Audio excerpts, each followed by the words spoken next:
And I'm the girl who loves you inside and out.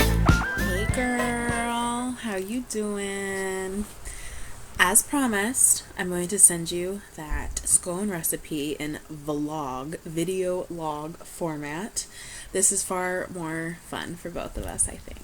Okay, so I'm going to go through the ingredients first, and then I'll do kind of a step-by-step. It's really quite easy. I was so scared of scones because I made them once when I was in college, and they came out really thick and kind of dense. And these were actually quite good. I think they're a little bit better when they're done by a profesh. But I was quite happy. So give it a shot. Most of these ingredients you probably already have at your house. You're just gonna have to decide what you want in terms of the mix-ins. The scones I made were raspberry white chocolate, and this particular recipe also recommends dried apricot and lemon zest for another sweet option. Or if you want to go the more savory route, you could do Parmesan herb, or bacon, green onion, or I think cheddar cheese and bacon would be good, or broccoli and cheese, or like a garlic and sun-dried tomato or something, like Italian-ish. This is when it's fun to get a little creative. The only difference between the sweet and savory options is if you're going to do savory, the recipe says to nix the sugar. That's the only difference. So, ingredients. You're going to need all-purpose flour, 2 cups of all-purpose flour. And then if you're going to go with the sweet option, it's a 1/4 cup of sugar. I think I put in a little bit more because I was worried about it being a little too dense or floury.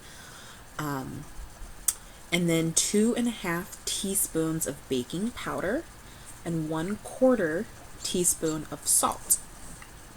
Those are the dry ingredients, which you're going to mix together first. I'll go over all the instructions. But then you're also going to need 6 tablespoons of cold butter, chopped up in pieces, which is almost a whole stick. I think a whole stick is 8 tablespoons.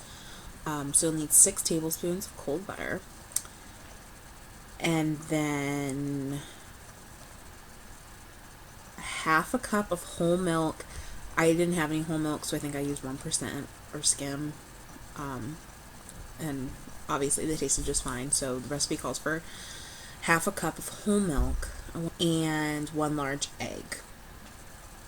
Then it depends what you're going to want for the mix-ins. So I used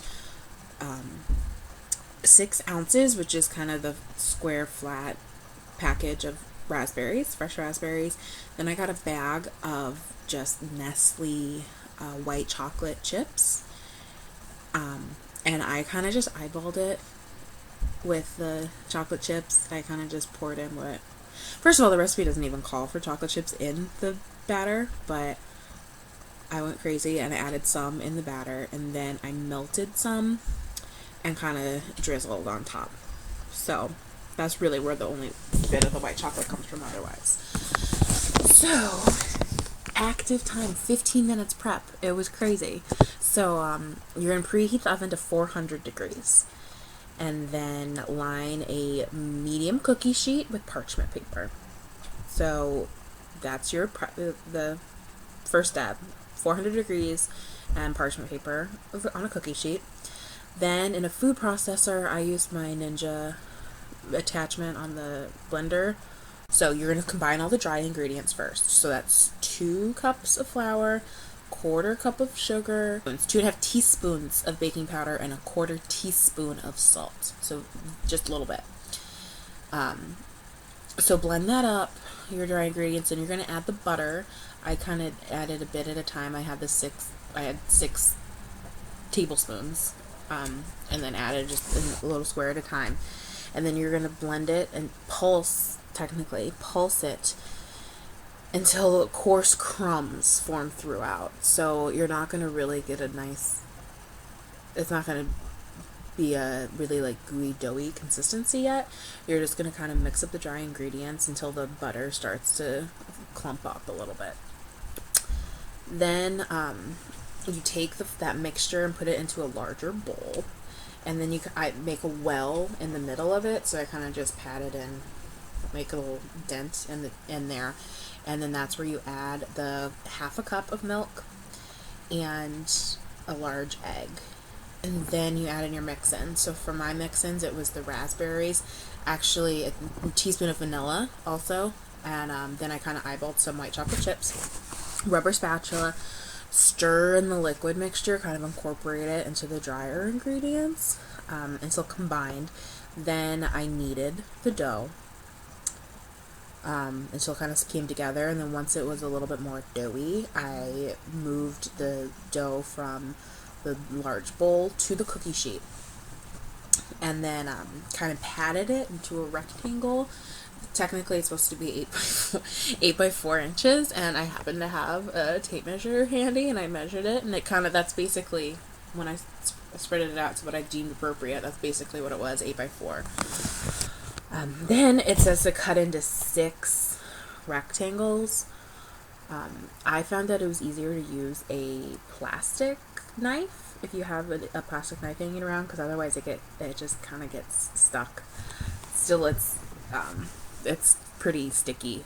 And I also found that they were very large scones, 6 very large scones. So depending on what you want, if you want to do the big ones or if you want to have kind of more mini tasting ones, make 12 of them or 8 or something, because they were like this big when I did the 6, and when I cut it into 6 pieces. So you could half that and still have like a little nibble, and then you could eat 2 of them and maybe it'll make yourself feel better.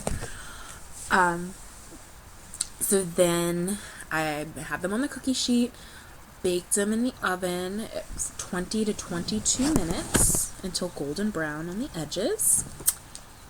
And then it just says cool on a wire rack, the typical baking aftermath stuff. Then for the white chocolate, what I did was I followed the instructions on the back of the Nestle pack. This particular recipe called for 3 ounces of melted white chocolate, so I didn't want to have tons left over, so I started small, and then I put it in the microwave. You have to if you have a double broiler, I think that's honestly probably the best bet. White chocolate is a little trickier than milk chocolate in melting, because I think there's more sugar, or there's something in white chocolate that doesn't make it melt as nicely as milk chocolate. So I was very careful with the microwave. I lowered the power, did it like at half power, put it in for a minute, stirred, put it in for 30 seconds, stirred, put it for 10 seconds, and just eyeballed it. Then when it was liquidy enough, I just took a spoon and I kind of put some on the spoon, and then I just kind of drizzled, let it just flick off the spoon, and then drizzled it over them after they were baked once they came out of the oven. And that worked okay. It wasn't the most beautiful drizzle I've ever seen in my life, but I was just happy that the white chocolate melted and didn't burn. It'd be great if you could get them to look really nice and like have like a perfect, they're usually kind of triangular, like have a perfect triangle or a perfect rectangle or something. Mine are kind of just blobs, but let me see how yours turns out. Alright, take care. Miss you. Love you. Mean it. Bye.